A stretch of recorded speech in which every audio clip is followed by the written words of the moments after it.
What's up, guys? It's Toad back with you. As always, it's Tuesday, February 25th.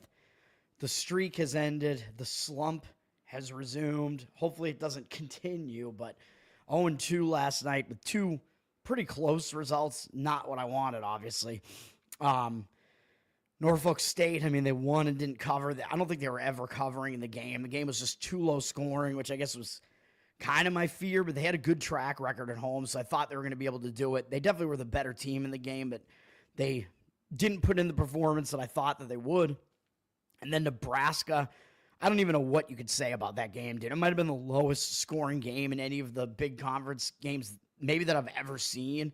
I think the final in that game was like 45-42. I mean, how is that game even watchable? I don't know. I didn't watch it. I know it was just close the whole way. I mean, how could it not be when neither team can get above 45 and just awful shooting, good defense, I guess, slow game, which kind of should play into Nebraska's style. You would think a little bit more on their home court like that, but that was not the case. And they had the lead late in the game at 1 or 2 points and just fell short in the end, so not happy about it. What can you do? We got a big slate today, man, so let's move on to it. I have 3 college basketball plays, 2 NHL plays, and I'm staying away from the NBA card again. Let me, I had to widen this window just a little bit here. Let's get right into it. Let's talk about a bunch of these college games here. Florida is at Georgia. I mean, this is a revenge spot for Georgia, and Georgia really needs this game, as they've now fallen to 16-11 with 4 losses in a row. But I mean, what can you even say about it, really? I mean, Georgia's lost 4 games in a row, all to ranked teams. Actually, their last 5 losses are all to ranked teams. Not really teams you would expect them to beat, except I thought they would put in a better performance here against Missouri, which they didn't do. They caught Missouri at a decent time, I thought. Didn't get it done there. But now Georgia, they're on the ropes, man. I mean, I'll have to look at what I'm gonna do with my bracketology, but I think Georgia may be on the outside looking in right now, so they're gonna need wins. Obviously, this is a huge game at home against Florida. This is their biggest opponent left. They only have 1 home game left after this, and they did lose on the road at Florida. Not only did they lose, they lost by 30 points, so a pretty embarrassing loss, even though, yes, we know Florida is very good, but obviously, what I'm saying is that I would lean to taking the points with Georgia or just stay away from this game. I think they're going to be the more motivated team here. Florida's sitting at a 7.5-point favorite, actually up to 7.5 with juice. 78% of the tickets, 60% of the cash. You know they're going to wind up being public. Probably less of the cash coming in on Florida than the amount of tickets. Florida, I mean, they're coming off beating LSU, which is not an impressive result, really. Second straight road game, though, a team that they already beat handily, and they got Texas A&M, Alabama up next, and then Ole Miss, who just dropped from the rankings. So this is the least of the games left on Florida's schedule, and it's the biggest game left on Georgia's schedule. So I think there is a bit of a motivational mismatch there. And as I pointed out with Georgia, prior to that Missouri loss, which I don't know what that was, they've been playing very competitively at home otherwise. Prior to that loss, they hadn't lost any SEC home game by more than 2 points. So ask them to come within 7, and Florida's a team that likes to speed the pace up. Georgia likes to slow it down. So if Georgia is able to slow this down, that should help them as well. The better defensive, well, not the better defensive team, but the team that focuses on defense primarily and slows the game down at home, that would be the way that I would look there. Okay. I can't even talk anymore. I want to skip some of these games with double-digit numbers just because they're just not that interesting, to be honest. I think Marquette is probably one of them, right? Sorry if you want me to talk about that game. Marquette's up from 10.5 to 12.5. I mean, it should be a bounce-back spot for Marquette at the very least, as they've kind of fallen a bit in the rankings. They just lost badly at Villanova. You got to think they're probably going to try to bounce back from that, even though they did already beat Providence on the road easily. This doesn't seem like an unfocused spot to me for Marquette. Oh, so I am talking about this game. Providence, second straight road game. They did just get hammered in their last game by Georgetown, but Providence is just obviously not as good a team, and Marquette likes to speed it up. So if Marquette was even able to speed the game up at Providence, you got to think they'll be able to do it when they're focused at home. Providence having to go to the Midwest, basically to Milwaukee, doesn't seem like a great spot for Providence, so that's what we got going on there.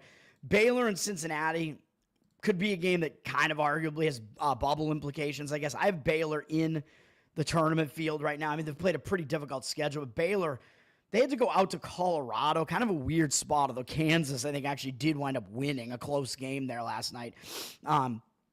Colorado's a bad team, but going out into elevation off of that tough game against Arizona, it was a weird spot, not an easy spot for Baylor, but now they have to fly all the way back and then over to Cincinnati, which is also not a familiar venue for Baylor. But after losing to Colorado, maybe they're going to refocus for Cincinnati here. Cincinnati is also a bubble team, but I think their schedule's been a little bit weaker, so they're on the outside looking in. Cincinnati did lose by 20 at Baylor already, though, and Baylor was able to slow that game way down, although Cincinnati, I think, kind of plays a similar style, like just ugly, low-scoring basketball, basically. Cincinnati's coming off that win over TCU, where I was on Cincinnati in that game because TCU was coming off that upset win over Texas Tech. Cincinnati's staying at home, so I don't know what I would want to do with this game, is what I'm saying. Baylor's travel spot is definitely worse. Cincinnati does have Houston up next, but I doubt they're going to overlook this Baylor team that already smashed them once at home, so maybe a slight lean to Cincinnati, and they're the more desperate team, too, as they're on the outside of the bubble, I think, looking in, whereas Baylor is probably pretty securely in based on their resume so far. Cincinnati up from 1-2 with juice, so the market seems to kind of reflect that type of argument. VCU at Richmond is not an interesting game, really, except for the fact that VCU just got their big win in conference play over George Mason, who everybody was putting in the tournament out of the A-10 as being the winner of the A-10, and I was saying not so fast. I told you VCU was the better team, told you they were going to win this game and probably cover, and they did. VCU is the best team in the A-10. George Mason is not, but that's a big win for VCU. Now this could be a letdown spot going to Richmond, who I actually think they haven't. Oh, no, they did play. Yeah, they played Richmond, and they beat them by 41 points at home. So do you really think they're going to pay that much attention to Richmond? Probably not. And all of the remaining games are against better opponents. Davidson, Duquesne, Dayton, the 3Ds, even though Davidson's a bit down. So I would like this to be a bit more of a sandwich spot, but this would be you play Richmond or pass the game. I'm going to pass. VCU's down from 14.5 to 14. For some reason, it looks like Richmond is a public home underdog, but I highly doubt that's going to be the case. The public, if they play this game, they're only going to come in on VCU after seeing what they just did to George Mason and what they did to Richmond the first time. Like, there's no way they're going to come in on Richmond. 67% of tickets, 55% of the cash on Richmond, making it look like they're a public home underdog, but I just don't think that is the case. Northwestern is at Minnesota in this Big Ten matchup. Northwestern coming off that ridiculous upset of Ohio State, beating them 70-49. Now a second straight road game going up to Minnesota. You got to think Northwestern is going to be feeling really high on themselves, and they got a thin roster, down two of their best starters, at least in that game against Ohio State, I believe. So with Barnheiser, we know he's out for the season. So that was a ridiculous win. I don't know what Ohio State was doing in that game, to be honest. Very shocking result. One of the most shocking results of the season, really. But Northwestern, after beating Ohio State on the road, is like almost 10-point underdog, 70-49.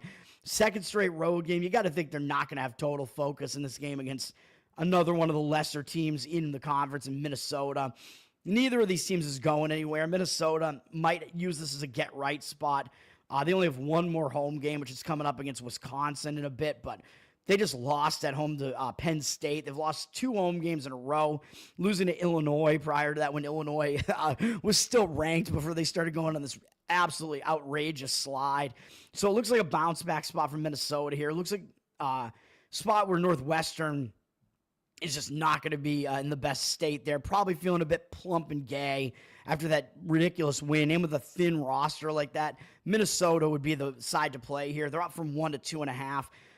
So the money is coming in on the Minnesota side. I just don't know if I can really do it because Ken Baum does have Northwestern like 30-something ranking spots higher than Minnesota. And the odds makers are telling you Northwestern is still the better team, which might actually even be kind of misleading. But without Barnheiser, I don't know, because he's still being factored into Ken Baum's rankings, so you got to dock Northwestern a little bit from what his rankings say, but he has Northwestern, I think, winning this game by 1 point, so it's a little bit off from what the line is here, although the odds makers aren't giving you free money for sure. We got a bunch of interesting MAC games. I'm on one of them, and some of the other ones are tempting, man. I mean, Kent State is playing Toledo. Kent State already beat Toledo on the road by almost 20 points, by 19. So already you're looking, this is a road revenge spot for Toledo as a road underdog, and that is a good angle to look for in college basketball. And Kent State just had a nice win streak busted by Miami, Ohio. That was a game, close game against one of the teams up near the top of the conference, even though I've been telling you I don't think Miami, Ohio is as good as what their record would indicate. The line in that game was only like 1.5, so it was telling you Miami, Ohio isn't even the better team between them and Kent State, but Kent State lost that game. That was a big game. Now they got Toledo, and they got Akron up next. So Akron is absolutely the best team in the MAC here, even though they finally just suffered a loss for the first time. But Kent State, yeah, they're in a sandwich spot, but the issue I have with this, where I don't quite want to take the points of Toledo here, is that Toledo is actually above Kent State in the standings. So Kent State still might be focused just for that reason.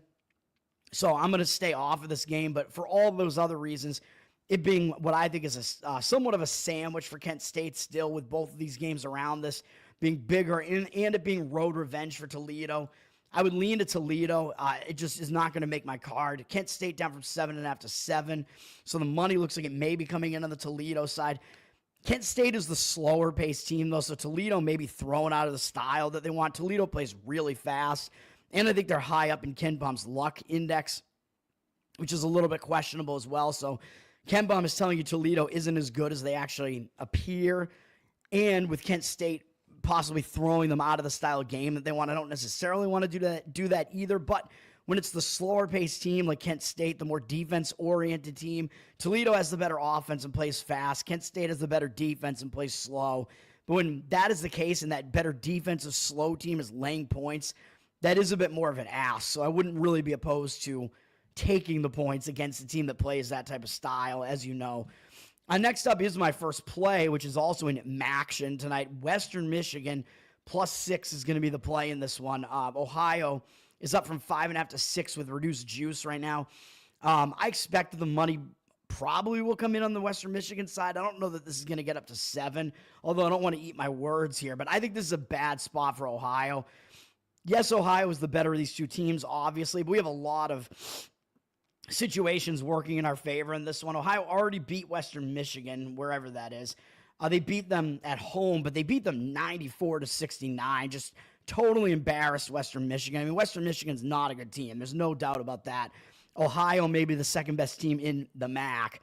So not a surprising result, really, but Ohio blew them out. And now, look at the situation that we have. You want to talk about a sandwich and a letdown spot? Ohio just beat Akron by 17 points at home. Huge win. I mean, that's an in-state rivalry on top of it being just a huge game. A huge win, dealing Akron their first conference loss. Akron, I think, had the longest win streak in the nation. Huge win for Ohio, that win over Akron. I think they're going to be in a letdown spot. They got to go out on the road to face Western Michigan, who is a team they already easily beat. And they got Miami, Ohio up next, which is another in-state rival. And it's the team that's sitting in second in the conference, even though, like I said, they are overrated, but still. And then they do have Toledo coming up towards the end of the season as well. So with Eastern Michigan mixed in there. But Eastern Michigan is actually a revenge game for Ohio, which Akron also was. But they lost to Eastern Michigan coming off that Akron game, a second straight road game. So that Eastern Michigan game also matters more. So this is the least meaningful game left on Ohio's schedule. Ohio probably is not under any delusion that they're going to be able to move. I mean, they can't, I don't think, move up into first place here for the 1 seed in the MAC tournament. I mean, they can get a slightly better seed, but I don't really know that that's that much of a motivating factor. I think this is a major letdown spot. That was actually a pretty monumental win as far as MAC wins are concerned over Akron. Western Michigan, on the other hand, yes, they're the worst team, but Ohio does play fast, and Western Michigan likes to play slow. So even though Western Michigan is the worst, definitely the worst all-around team, at least you're getting points at home with the slower-paced team in a good situational spot. And Western Michigan, they just lost their last home game horribly. I mean, I think they were feeling pretty high on themselves, man, as they had beaten Miami, Ohio, which is a pretty big win. Then they went out on the road and they smashed Buffalo by 33 points and came back home from that. I think they were feeling a little bit high on themselves. They got caught against Central Michigan, even though Central Michigan had already beaten them once. Now they're coming off that loss to Central Michigan, which was by 19 points at home. 29 points. Is that right? At home. That is a horrible loss, man. Yeah, 29 points, 57, not 67. Jeez. So Western Michigan coming off a very embarrassing home loss, which had to have been their worst home loss of the season. I mean, other than that, they've played decently at home outside of, I don't know, a couple of uglier losses. They started playing better at home more recently, but I think it's a bounce-back spot for Western Michigan, and I think it is a really bad spot for Ohio, a letdown spot and probably a sandwich spot. So Western Michigan, pretty good situational play in my opinion. All three of my plays are actually sandwich spots. I'm limiting my plays here, man. I'm trying to be selective. Akron, as I just said, they just lost that big game to Ohio, man. I think that this is a game where you play against Akron or you pass the game, man. When you have a team that has the longest win streak in the nation, they hadn't lost since, like, I don't know, November, December, and at one point lost to Princeton, and then they finally lose a game. That is the type of loss that tends to hang you over, man, especially when it was in a pretty big matchup against Ohio. Now Akron's got a second straight road game against this Ball State team that they already beat at home. And up next, they got Kent State and then Toledo, who are both better opponents. They're both in-state rivals as well, whereas Ball State is not. So a lot of situational angles kind of line up on the Ball State side here, and that is the way I would lean. This one's not a play for me. Ball State has actually played well recently, winning 4 of their last 5 and 5 of their last 7 games, I believe is what that is. So they've been playing pretty decent basketball, though they've beaten some lesser teams, though, in here. Like, all those wins are against pretty bad teams. So I don't know what you could take away from that, but they actually played decently on the road at Akron. So they may be able to hang within this number at home, as this number is actually larger than that spread was when they played at Akron. Ball State, they're not good, but they're not the worst team in this conference. Akron's up from 7.5 to 8 with juice, so some money looks like it's driven that number up. I don't really see why. I don't really agree with that. It would be Ball State or pass for me in that game. Ball State plus the points. Iowa State, number 9 in the country, coming off that tough loss to Houston, man. They were kind of in that game late, in that low-scoring game against Houston. They fell short. Now they got to go out on the road to face Oklahoma State, and they got Arizona and newly ranked BYU up after that. So this is a sandwich spot for sure for Iowa State.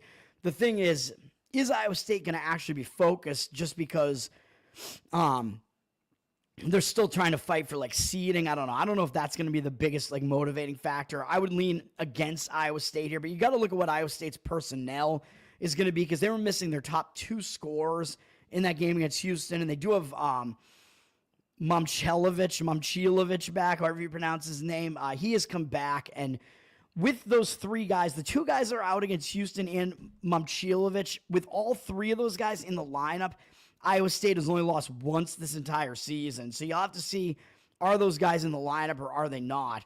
But Momcilovic will be, but I don't know about the other 2 guys that missed the Houston game. So you got to make sure that you know what the personnel is going to be here. But Oklahoma State's coming off that horrible game against Kansas. They lost by 32 points at Kansas. I mean, Kansas was in a bounce-back spot. I told you they were on Saturdays. Kansas was coming off those bad losses out in elevation, and they had to go back out into elevation last night, and they actually won, and they may have covered. I don't even know. But Oklahoma State, I'm not going to blame them for that, but Oklahoma State has actually been significantly better at home, except for this bad loss to Texas Tech. They beat UCF. They beat Arizona State. They beat Utah. I mean, none of these teams are good, but lost to Arizona, beat Colorado, and beat Kansas State. So they've beaten all the lesser teams and lost to Houston. So they've beaten all the lesser teams that they faced at home. Iowa State is certainly not one of those lesser teams. But at the least, you could say Oklahoma State plays significantly better at home, I would say. And they have all 5 of their conference wins are on this floor at home. So they are better at home than on the road. Iowa State's laying 10 points here. I would lean to taking the points with Oklahoma State, but that is not a play. Texas State is facing Troy, and this is road revenge for Troy, I believe. Texas State went on the road and beat Troy, by 1 point earlier in the season in the Sun Belt here. And Texas State coming off beating South Alabama, and they got James Madison up next. Even though Troy is good and they're ahead of Texas State, South Alabama and James Madison are 2 teams right near the top of the Sun Belt, and James Madison is now atop the Sun Belt with a really hot late season surge, even though I think Arkansas State is still the best team in this conference. Those are two big games, man. South Alabama and James Madison. I mean, actually probably bigger than this Troy game is. And Troy might like be in a bounce back spot a little bit because they lost to Louisiana. They did bounce back, though, and beat Coastal Carolina, but Coastal Carolina is not a good team at all. That was their final home game as well. Now they're going out on the road, but I don't think Troy is going to overlook a Texas State team that beat them at Troy earlier. So this would be Troy or a pass for me. It is a pass, but Troy is actually down from 2.5 to 2 as the road favorite here. But Texas State, I actually had them in that game against South Alabama because I thought South Alabama was in a bad spot in that one, a letdown spot coming off that win over Arkansas State. So that was why I played Texas State on the money line there. They just barely got in and got it done for me. So now I think this is the letdown spot, and it's the road revenge spot. So I think you take Troy or you don't play the game. Next up is another play for me, and I'm going to play LSU plus 10.5. I know I'm fading Tennessee, but there are reasons for this. I think Tennessee is in a sandwich spot, man. I mean, they've played a few big games in a row, but that was a big ESPN highlight game at noon on Saturday against Texas A&M. Tennessee went on the road, and they beat Texas A&M in what is a game between two really good defenses, although the game was a bit higher scoring than I expected it to be. That was a big win. Now they have to go down to LSU, and who do they have up next? They got Alabama, and that's a huge game against Alabama, man. And I think that's the only time they play Alabama this year. And, of course, we know that's another top 10 matchup. So this game is sandwiched in between two top 10 matchups. It's a second straight road game. Playing LSU, which I don't think they've played LSU this year yet either.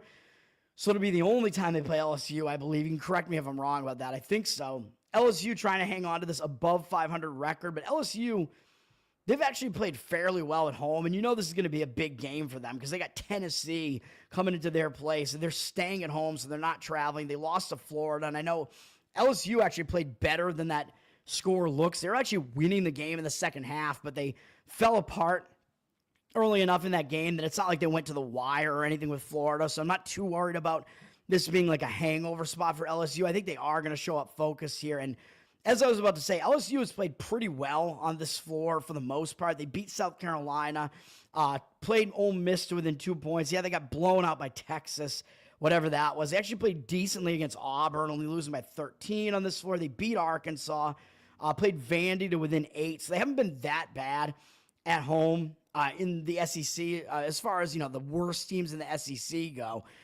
So I like LSU, though, for those reasons, man. I think it might be a bit of a bounce back spot for them. I think it's a bad, like, big-time sandwich spot for Tennessee. And the other thing is LSU plays fast, and that is not what Tennessee wants to do. So if LSU is able to try to speed up the tempo here, that will play into their style of game.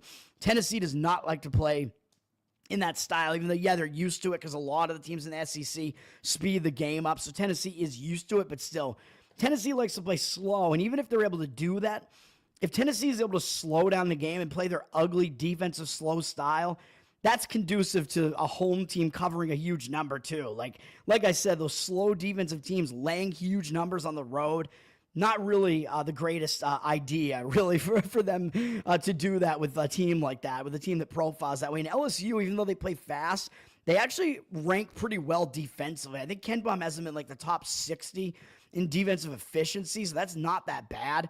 Yeah, he has them right at 60. He has them right around 100 in offense, which isn't that bad either, really. I mean, yeah, obviously Tennessee is the way better team, but in this spot, in a game that looks like it could actually be a battle of two defenses, yeah, I'll take the points with LSU. It's a lot of points there. NDS, Top, what's up, man? What's up?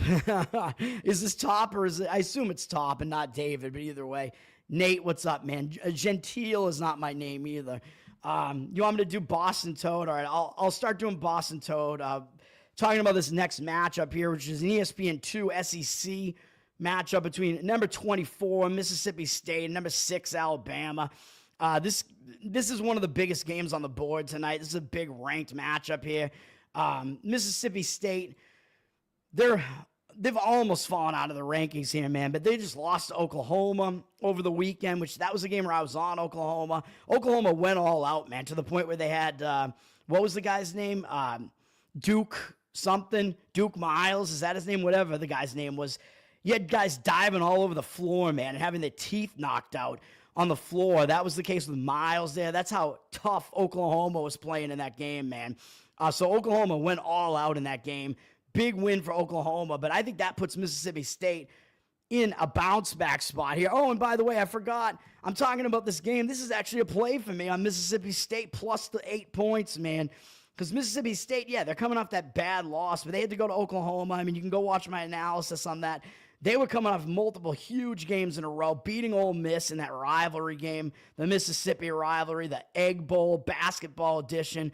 Then they came home and they beat Texas A&M by 16 points. Big win there on their home floor over Texas A&M, top 10 team. Now they lost to Oklahoma, which, as I pointed out back then, that was a sandwich spot, a top 10 matchup sandwich spot. Now I think Mississippi State is going to bounce back again, even though I know this is a second straight road game. At least going to Norman, Oklahoma was at least an unfamiliar venue to have to go to. And now this is not, as they do play at Alabama most years, I would say, or at least half of the years. So that's what we got for Mississippi State here. As far as Alabama's concerned, they had a nice bounce-back win over Kentucky over the weekend, which was expected, but that's a big win, man. Kentucky, always a big name, even though Kentucky's without Lamont Butler. They're without a couple of their best players, their point guard. Yeah, I know, but Alabama, that's a big win for them. And who do they have up next? Oh, yeah, they got Tennessee, Florida, and Auburn to finish the season there. So they got 3 huge games up after this. All 3 of these games bigger than this game against Mississippi State. And if you want to top it off, they already beat Mississippi State on the road at Mississippi State by 4. So this is a road revenge spot for Mississippi State as well. So, yeah, give me Mississippi State plus the points in this game. Mississippi State does play. They're able to play up-tempo, not as fast as Alabama, obviously. Alabama's number 1 in the nation in tempo, but Mississippi State playing in the SEC, and the fact that they play kind of a mid to fast tempo as well, they're not going to be thrown off by that much. And Mississippi State actually plays decently defensively under Jans, their coach there. Their defense has been decent enough that they actually are the better of these 2 defenses, which you wouldn't realize because Alabama's offense is so good. But Alabama, they do lack defensively at times, and if you're getting a bunch of points in a good situation like this with the better defense, which is Mississippi State, they are the slightly better defense. If you look at Ken Palm's rankings, that's where I'm going with that. Give me Mississippi State plus 8. Top, what's up? Do you want me to just do Boston Toad forever? I don't know. I'm trying to keep the accent going. It's kind of tough when I'm in the zone where I've done so much in my life to try to turn off the Boston accent. Now I'm trying to turn it back on. You're tickling your wife. Does she enjoy that? I don't know. All right, next up, what do we got? I'm not going to talk about every one of these remaining games, man. A lot of these games don't matter that much. But TCU and West Virginia, this is going to be a bubble matchup here, kind of. This game has bubble implications. It's TCU with that win over Texas Tech. They're going to be they're still on the outside for sure, but they've kind of worked their way onto the bubble, let's say. West Virginia, they're coming off a bad loss to that same Texas Tech team. So not a bad loss necessarily, really, because Texas Tech is really good, but still an ugly loss by over 20 points. Now West Virginia is coming back home where they do play better than on the road, as you would expect from most teams. TCU, on the other hand, though, let me see. I don't even know what is the situation with TCU. I don't know. I'm not playing this game, so I forget what I even thought about this game. TCU is coming up that loss to Cincinnati, which that was expected because that was after they lost to Texas Tech. So I played Cincinnati on Saturday. That was another one of my wins during that real hot streak that I was on. Now it's a second straight road game for TCU, but only from Cincinnati to Morgantown. I mean, that's not a whole lot of travel there. So I don't know how I feel about this game, to be honest. I don't see strong arguments for either side in this game, so then I would defer to what we're seeing in the market, which is that West Virginia is down from 7 to 6.5. So the money looks like it is somewhat coming in on the TCU side. I suppose I wouldn't really disagree with that. And then we got Iowa at Illinois, man. I mean, Illinois, if they have anything left in them, man, they're going to show up in this game because this has been ridiculous. Illinois, I mean, they were rolling. They were fine. They were ranked. And now they've lost 3 games in a row. They had that Michigan State debacle where they missed 19 straight shots to finish the game, not scoring for the final 8.5 minutes of the game. Then they went out and they had that team illness going around and lost to Wisconsin badly as well. Then they had that big weird spotlight out-of-conference game at Madison Square Garden against Duke, and they got absolutely crushed in that game. They got their doors blown off. I think it was the worst loss maybe in Illinois program history or something like that. Just an embarrassing loss, even though it was to Duke. But still, you lose to anybody 110-67, especially a Duke team that likes to play slow and like play good defense. Duke never scores 110, dude. This Illinois team, I mean, I don't know what is going on with them. Yeah, they're not known for defense, but this is ridiculous. So if they have anything left, they're going to show up for this game against Iowa. And they lost back at home. They haven't scored for the last 8.5 minutes on this floor, baby. The last time they played on this floor was against Michigan State. Illinois' got to show up in this game, man. This Iowa team is terrible. Again, if Illinois has anything left, like any sense of pride or anything at this point, they're going to win this game. They got to win this game. Iowa, coming off that win over Washington, I mean, they're playing a little bit better, I guess. They played a tough game against Oregon the game before that, but Iowa's just not very good. I mean, Illinois is similar in a way in that both teams play fast, and both teams could score, but Illinois should just be better at it than Iowa is. Illinois is down from 10 to 9.5, which I don't even understand. I would lay the points with Illinois or pass because everybody's just making fun of them to such a degree now because of that loss to Duke. It would be, yeah, Illinois would be the only reason, the only side that I would look at in this game. I mean, you think this is you think it's going to be success if I'm just Boston Toad from now on? I don't know. Is it really me, though? New Mexico at San Diego State is a huge game on Fox Sports 1 for all the late-hour degenerates out there at 11 p.m. Eastern. Big game between two of the top teams in the Mountain West. New Mexico, I believe, already beat San Diego State at home, if I'm not mistaken. Yeah, they beat them 62-48. So San Diego State didn't even crack 50 in that game. So not a great performance from San Diego State. New Mexico is the best team in this conference, but they just had a long win streak, and they had that win streak disrupted by Boise, and I was on Boise in that game because I thought it was a revenge spot for Boise. I thought it was a sandwich spot for New Mexico coming off that win over Utah State, and with this game against San Diego State up next. But now, if you look at this is a second straight road game with travel from Boise all the way down to San Diego. They lost a long win streak, and as I always say, when you lose a long win streak like that in a pretty big game, a lot of times you get hung over into the next game. And I think that may happen here, and it is revenge for San Diego State as well. I'm not playing this game, but if I was going to, I would lean to San Diego State. And San Diego State, yeah, they're coming off a tough game as well, where they went up to Utah State and they lost the game. I'm not going to blame them for losing that game. Utah State, good team. But is that going to hang San Diego State over at all? Probably not. I mean, they have the top team in the conference coming into their place, and I think San Diego State may have an extra chip on their shoulder, not just because New Mexico already beat them once this year, but because San Diego State has basically been the top team in this Mountain West Conference for years running now, really, even though it's been a pretty competitive conference. San Diego State has been at the top, and now they're not, and they might have something to say about that in this game tonight. So it would be San Diego State or pass in the game. They're up from 2 to 2.5 in this one. And Gonzaga is at Santa Clara. And, man, I know I keep saying I lean to Gonzaga, and they keep disappointing, but I lean to Gonzaga in this game as well. Even though, yeah, I know they're coming off a big game against St. Mary's, and they lost the game. St. Mary's season swept them. Huge win for St. Mary's. Gonzaga could be hung over a little bit coming into this game, but I think there are some reasons why they won't be. Primarily the fact that they lost at home to Santa Clara. So this is a road revenge spot for Gonzaga here. And Gonzaga is definitely the better team. So not only did they lose at home, they lost at home as a big favorite to Santa Clara. So that is the way I would look here. Santa Clara is coming off a pretty satisfying win, I would say, beating Washington State, by 30 points. Crazy win there. But then the problem that I have with this is that Santa Clara is playing their final home game. So it is senior day, senior night. Gonzaga is up from 5.5 to 6 with juice, and it looks like Santa Clara is a public home underdog, which is not really the way you want to look. 67% of tickets, 61% of the cash. So I do still lean to Gonzaga there, but there are a few reasons why I would hesitate to do so.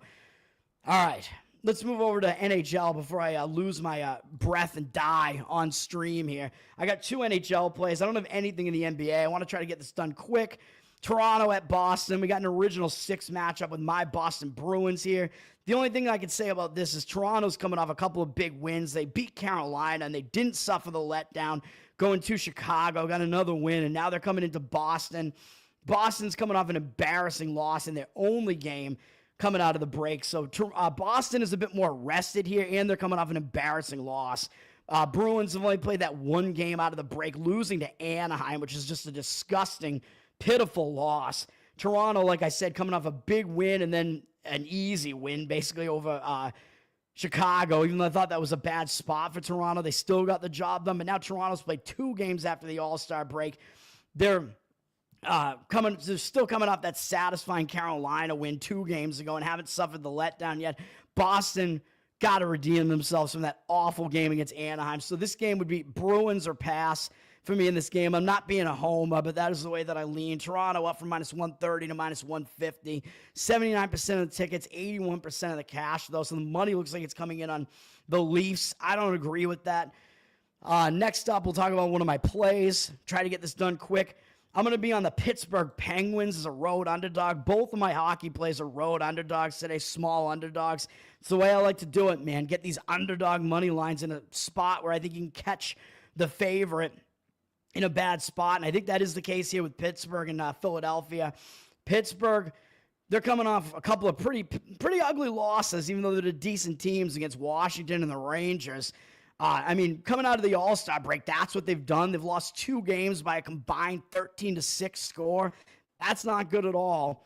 So I think they're going to want to redeem themselves, and maybe the best thing for them is to just leave their home city and just go across the state and play at Philadelphia, where everybody's still probably focused on the Eagles and probably still hung over from the Super Bowl parties and from the rioting. The city's probably in disarray, probably destroyed after that, and because planes keep crashing down onto the city as well. So Philadelphia's got to be a mess. Maybe that's even a distraction for the Flyers. I have no idea. But Pittsburgh, I think this spot sets up a lot better for Pittsburgh. I think they're going to want that first win coming out of the All-Star break, even though I know they're playing a 3rd game in 4 days. That is a little bit tough to do, but hockey teams are kind of used to it. They do that. They shift their goalies around. So it is going to be Nedeljkovic in this game for Pittsburgh, I believe, because he's their better goalie, and I believe he did not play in their prior game, so he will play in this game. But the other reason why I like this, though, is that Philadelphia, even though they've only played 1 game out of the All-Star break, and Pittsburgh has played 2, so yeah, Philadelphia does have the rest advantage, but I don't think this time off is really going to help them, because look at what they did out of the All-Star break. They beat Edmonton 6-3, man. That's a huge win.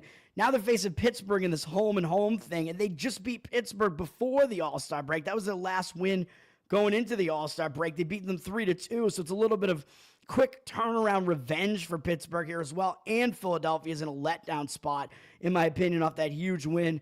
Give me Pittsburgh in this game, man.